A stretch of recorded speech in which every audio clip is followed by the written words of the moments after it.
ఇంతకీ ఆ రోజు ఏం జరిగింది?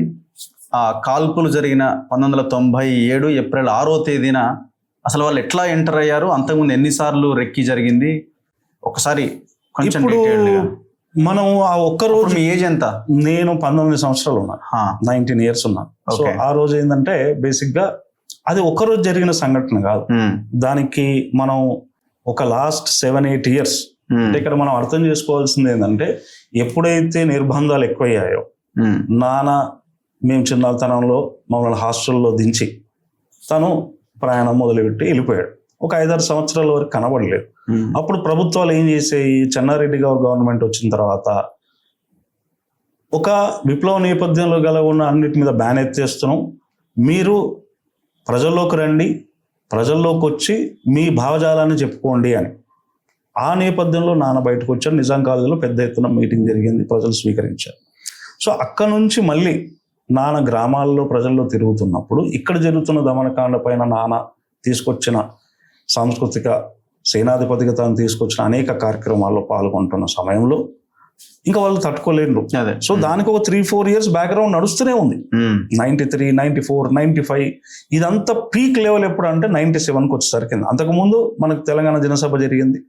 ఆ టైంలోనే ఇంకా వాళ్ళు నిర్ణయించుకున్నారు, ఇంకా ఇది తెలంగాణ వైపు తీసుకుపోతున్నాడు అంటే బేసిక్గా ఇంకా కేంద్రీకరించేసారు దాన్ని. ఎస్ నౌ అప్పుడున్న పాలకులు ఎవరు? సో ఇటు తెలంగాణ అండ్ సీమాంధ్ర పాలకులే. సపరేట్ మనం చూడకూడదు దాన్ని ఒకటే రూపంగా చూడాలి, వేరే రకంగా పాలిటిక్స్ అంతే, లీడరే. సో దానికి ఒక 15 days ముందు నుంచి రెక్కిలు చేయడము, మా పైన రెడ్ టైగర్స్ అని, గ్రీన్ టైగర్స్ అని, కంటిన్యూస్ హరాస్మెంట్, కంటిన్యూస్. నాన్న పుస్తకాలను కూడా మేము ఏ రోజు ఏ సమయానికి మాకు ఫోన్ చేసి బెదిరించేది, ఇక మేము ఇప్పుడు చంపేస్తున్నాం, ఇంటికి వస్తున్నాం. డైరెక్ట్ ఫోన్ లో వచ్చేదా? ఇంట్లో టెలిఫోన్ ఉండేది. ఓకే. సో ఆ కమ్యూనికేషన్ కోసం రోజు ఈవినింగ్ 8:15 to 8:30 కంటిన్యూగా ఫోన్ చేసేవారు. ఫోన్ చేసి వాళ్ళు ఖచ్చితంగా బెదిరించేవారు మమ్మల్ని. సో మేము కూడా స్టార్టింగ్ లో ఏంది ఇట్లా చేస్తున్నారు అది ఇది అనుకున్నాం, కానీ దాన్ని మేము ప్రతిఘటించడం మొదలు పెట్టినాం. ఇంకా చంపుతాం అని మీదకి వచ్చిండ్రు. చాలా చోట్ల నాన్న మీద హత్యాయత్నం చేయడానికి రెక్కలు చేసిండ్రు. సో ఎప్పుడు నాన్న ప్రజలతోనే ఉంటుండే కదా, సో ప్రజలు ప్రతిఘటిస్తూ ఉన్నారు. సో ఇంకా వాళ్ళకి అవకాశం దొరకలేదు. ఆ రోజు నాన్న 6th April రోజు నాన్న ఇంట్లో ఉన్నాడు. నేను ఎక్కడో చిన్న టెంపరవరీ జీతం కోసం అని చెప్పేసి మేము అక్కడో వర్క్ చేసుకుంటూ నేను అప్పుడే వచ్చాను. నేను ఆ రోజు సండే అరౌండ్ 2:30-3కి వచ్చాను. వచ్చి ఇంట్లో ఉన్నాను. మేము ఇంకా లంచ్ చేసుకొని కూర్చున్నాము. మా అందరం ఫస్ట్ టైం ఏదో మాట్లాడుతున్నారే, మా డాడీ ఎక్కడ పోలే ఈరోజు ఇంట్లో ఉన్నాడు, గ్రేట్ థింగ్ అనుకుంటున్నాం, హ్యాపీగా ఉన్నాం, మాట్లాడుతున్నాం. ఎవరు వచ్చిర్రు మాట్లాడటానికి అంటే జనరల్ గా ఈజ్ అ పీపుల్స్ మ్యాన్ కాబట్టి వస్తారు. సో నాన్న వెళ్ళి తను ఒక్కడే వెళ్ళేసి మాట్లాడుతున్న క్రమంలో మేము లోపట్నే ఉన్నాం. కాసేపటికి మా మదర్ వెళ్ళింది.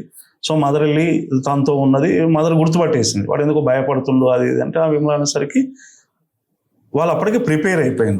అవతల వాడు కొంచెం కన్ఫ్యూజన్ లో ఉన్నాడు, ఎందుకంటే గద్దరు కదా, గద్దరు కాబట్టి ప్రజా మనిషి కాబట్టి వాళ్ళని ఏం చేశారు, ఈ పొలిటికల్ సిస్టమ్ అంటే చెప్తున్నారు నాకు.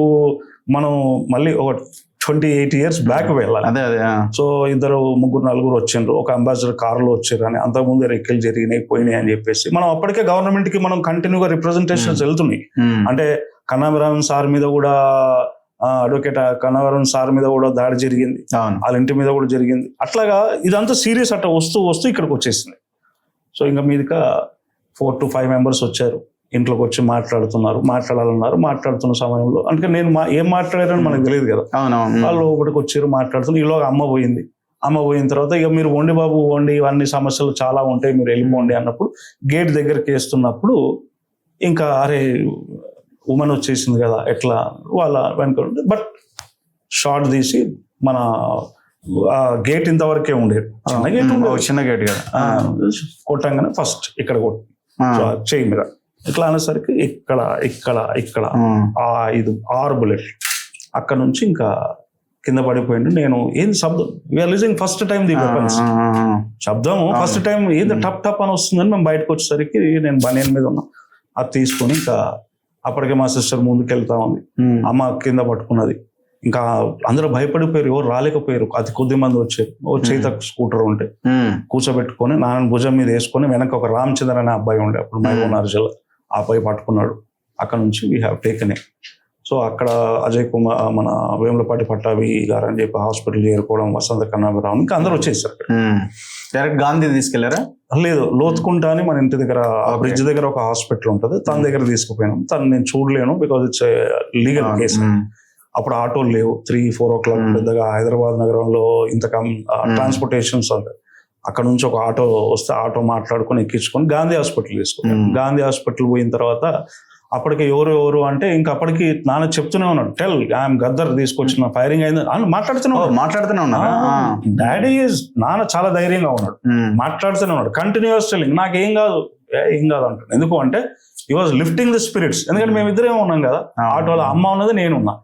అక్కడ నుంచి అక్కడికి పోయిన తర్వాత స్ట్రెచర్ మీద మండ పెట్టిన తర్వాత ఇంజక్షన్లు తీసుకురండి అది ఇది అని అంటున్నా. అప్పటికే నాన్న కొంచెం ఎంతసేపు, ఆల్మోస్ట్ 1.5 hours అయింది కదా, గంట సేపు ఉదయ్ నగర్ టు గాంధీ హాస్పిటల్ అంటే it's 1 hour for us.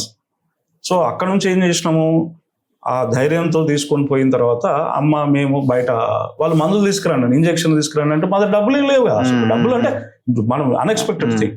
So అప్పుడు కర్చీఫ్ నేను పట్టుకున్నా, అమ్మ జోల తన సింగు పట్టుకునేసరికి ప్రజలు చారే గదరాన కదా అని చెప్పి అన్ని ఇచ్చేసారు. హాస్పిటల్ బయట, హాస్పిటల్ లోపల మన లోపల పోయిన ప్రెమిసెస్ ఇంకా అక్కడ కూర్చున్న తర్వాత హాస్పిటల్ తీసుకున్నారు. ఇంకా అప్పుడే గవర్నమెంట్ టేక్ ఓవర్ చేసింది. ఈవినింగ్ అంటే మీరు చూడండి 3:34, 2:33కి జరిగిన ఇన్సిడెంట్ ఈవినింగ్ మనము 7:30 కానీ మనం నేమ్స్ కి చేరుకోలేదు. అప్పటిదాకా గవర్నమెంట్ వాజ్ లుకింగ్ అయిపోతుంది, it's better that way. But మొత్తం ఇంకా అప్పుడు ప్రజలందరూ వచ్చేసింది కాబట్టి తప్పలేదు. సో నేమ్స్ కి తీసుకురావడం జరిగింది. నేమ్స్ కి 6:30 or 7:30 వరకు వచ్చేసాం.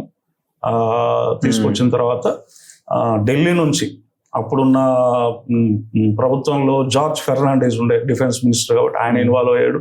ఇక్కడ కాకి మాధవరావు గారు చీఫ్ సెక్రటరీగా ఉన్నారు, తను ఇన్వాల్వ్ అయ్యారు. ఇలా చాలా మంది మొత్తం అందరూ, ఎస్ఆర్ శంకరన్ గారు, సో వీళ్ళందరూ కూడా ఇన్వాల్వ్ అయిపోయేసరికి ఢిల్లీ నుంచి ఆల్ ఇండియా మెడికల్ సైన్సెస్ నుంచి డాక్టర్ని పిలిపించి సర్జరీ చేసి ఆ తర్వాత నాన్న అంటే అందుకే నాన్న చాలా సంతోషంగా చేసుకునేవాడు. అంటే ఎవ్రీ ఇయర్ చేసేవాడు. అంటే మన సుందరయ్య విజ్ఞాన కేంద్రంలో పాటాపై తోట అని చెప్పేసి చాలా ఇష్టమైన రోజు ఏంటంటే నన్ను ప్రజలు బతికిచ్చారు బిడ్డ.